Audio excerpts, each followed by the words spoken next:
ظهرت الفترة الأخيرة كليباية عظيمة من عظمتها وحلاوتها تتدرس. كليباية من حلاوتها في ظرف كام يوم جابت 7 مليون فيو، خدت أحسن كليباية في سنة 2017. في البداية كده أداؤه كان أوفر جدا وماشي بالراحة ناحية السلم، تقريبا معتقد إن السلم ده لو نط من فوقيه هو كده ممكن ينتحر. هو واقف قدامه عمال بيفكر ويجيله أسئلة وجودية، يا ترى لما أعملها كده هموت كافر؟ بس أنا تعبت أوي عايز أموت. فتيجي ست هنا من اللاوير ما نعرفش هي جت منين، ما نعرفش المكان اللي هم فيه ده كان قاعه مثلا ولا فيلا، بيضربوا بالقفا بدون اي سبب وبدون اي مقدمات. فيجي برضو اداء الاوفر تاني، ينزل يتدحرج على السلم في الاخر يقوم جاي عامل كده انا مت. عامل شبه العيال الصغيره تكون بتلعب مع اخوك مثلا فيضربك بالقفا فتحس نفسك اللي انت قليل، فتجيب سكينه وتعمل كده انا مت. ففي اداء اوفر ملحوظ. المشهد اللي فات كده الواد اللي كان ميت ده لقيناه مره واحده واقف تحت بيت البنت، عماله تعمل له كده غالبا بتقول له فين الساعه اللي سبتها معاك امبارح او هشوفك الساعه كام النهارده، حاجات كده بتربط معاه مواعيد. فالمهم جت مره واحده قالت لهم ارجعوا شويه كده يا جماعه عشان نرش ميه. فالراجل اللي كان واقف معاه كده لقيناه مره واحده بيتسحب، عشان هو مثلا مش شايف وهو بيتسحب، المفروض يجري معاه او يتسحب معاه.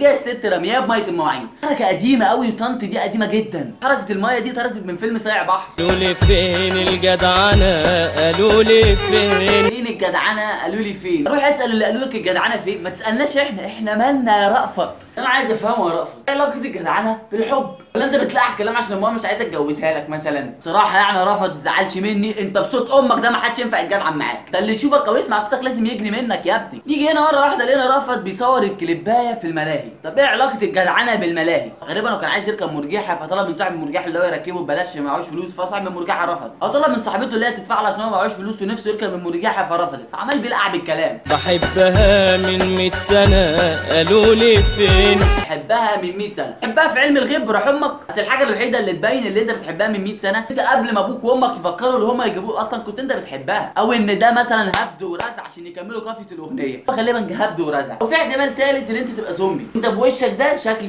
زومبي. من المرجيحه حلوه او مريحه، ركبني المنجيحه غالبا هي خنفه او بتطمحن وتتسهوي، لو انا زحلانه مش هكلمك مش اكل مش اشرب. فين البنت دي كانت مشروع سوفيناز ونجحت، موضوع بسيط جدا يا جماعه، شويه جبس محترمين مبقاش نضيف ومحر. هي مش في كده، المشكله اللي هي راكبه المرجحه، غالبا هي عايزه تركب مرجحه ثانيه، غالبا انها كانت عايزه تركب الساقيه او كانت عايزه تركب قطر الموت، كبرت على موضوع المركبه ده. لعلمك يعني مفيش مرجحه بتريح، المرجحه بتدوخ. المرجحه ايه؟ بتدوخ. اكيد ده مش صوتها، مفيش حد خلقه ربنا الصوت ده يا جماعه، عاملينه صوت الهيليوم اللي هو بيبقى رفيع ده. انا خايف اقرب منك لا تيجي طنط مديحه. سبحان الله هنا بيطبق مثل جبنا في سيره القط جالنا ينط. قال لك يا خوفي تشوفنا طنط مديحه، جات له طنط مديحه. طنط مديحه مصره تاكد لنا اللي هي قديمه، امك دقه قديمه، المفروض شفتي بنتك مع واحد تقطعيه بسنانك، ما تمسكيه من ودنه يجي يطوع عندك في الروضه. ايه شغل التسعينات ده؟ خلاص خلص. وهنا في واحد مع طنط مديحه عمال بيضرب الهوا، غالبا ده اللي بتقدم للموناليزا وعايز يبين اللي هو جدع واقف معاها يعني. شو عني طنط مديحه. ثم يجي هنا ابو شنب بن اللاوير في المكان اللي هم كانوا قاعدين فيه، غالبا كان مستني الاشاره من ست مديحه اول ما تيجي يقوم جاي هو طالع. مديحه هتجنني طنط مديحه. يجي هنا واحد يقول لي استنى بس لك عشان هنجري، ما تفهمش هنا بقى كان مين مع مين ولا مين ضد مين. الاقي فين الحب فين؟ ساعة ونص الاقي فين الحب فين؟ في ايه يا عم؟ مفيش العشق، مفيش الولهان، مفيش بموت فيكي. ام البنت جايه ماسكه فاتحه الكيسه ياه شكلي هجوزك بنتي ولا ايه؟ بقول يا ربي يقويني. بص يا رفت، محتاج المغامرون الخمسه عشان يساعدوك. انت بتعادي مين؟ انت بتعادي الست مديحه، دي دقه قديمه ومش هتخلص من الاصول بتاعتها. عادي كبير شنبه ده لو فكر فيه، فكر بس سيبك ورا الشمس. ما تزعلش مني برضه، الموضوع مش محتاج قوه، موضوع اسمه ونصيب. مكتوبين لبعض هتكملوا، مش مكتوبين لبعض مش هتكملوا. في يوم حبيبي يجيني. حبيبك يجينك ازاي طيب؟ ما هي موناليزا قاعده قدام اهلك اهي، او البنت اللي قاعده قدامه دي اختها مثلا وهي عماله تصبره تقول له ما تزعلش، وان دي البيست بتاعته مثلا تقول له معلش وان شاء الله خير. طلع البنت دي في الاخر هي كانت بتحبه اصلا وهو حاططها في الفريند زون، بس لو دي البنت اللي هو بيحبها يبقى ده هبد ورزع تاني عشان يكملوا قافيه الاغنيه. عيش معاك انا واتهنى. فعلا يا جماعه هنا الحب اعمى، هما الاثنين مش شايفين بعض، الاثنين حول، او غالبا هو مثلا شايفها بالميك اب فهو شايفها حلوه، هو لو رش عليها مسدس ميه كل حاجه هتبان، عزه المستخبي هيطلع. معاك انا بالجنه. ريحه الجنه اقسم بالله بعد الكليبايه دي مش هتولدوا على جنه، انتوا ليكوا مكان مخصص في النار، جهنم وبئس المصير. مره واحده من اللاوي لقينا نفسنا في محل البيتزا. غالبا رافت كان شغال في المحل ده. الراجل اللي متقدم للبنت اخدها واخد العيله وراح يتغدوا هناك عشان اللي هو بيسله مثلا، عايز يوريها له وهي معاه. كل الافلام القديمه اللي احنا عارفينه ده. اهي دي ده بتحبها؟ بتاعت انا. لا اتجوزها قلع وهطفي السيجار ده تحت بطاطك. لقينا رافت جاي وهو صاحبه، فصاحبه عايز يخلعه. ايه ده مش انا ببص العصفوره؟ فانا قلت الكليب ده قديم محدش صدقني. وموتوني مش هسيبها.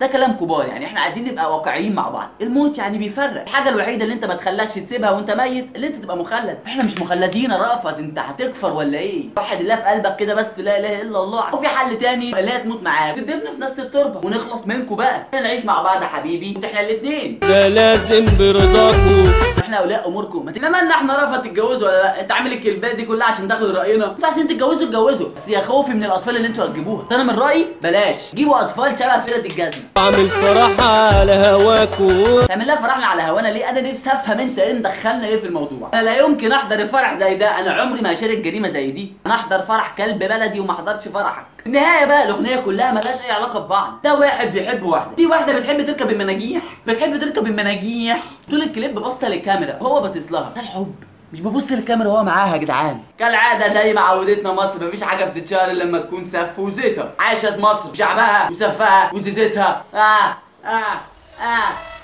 طلعت مصر كده ضايعه من زمان، فيلا مش مهم بقى، احنا عندنا حضاره وراحت. لا باي باي.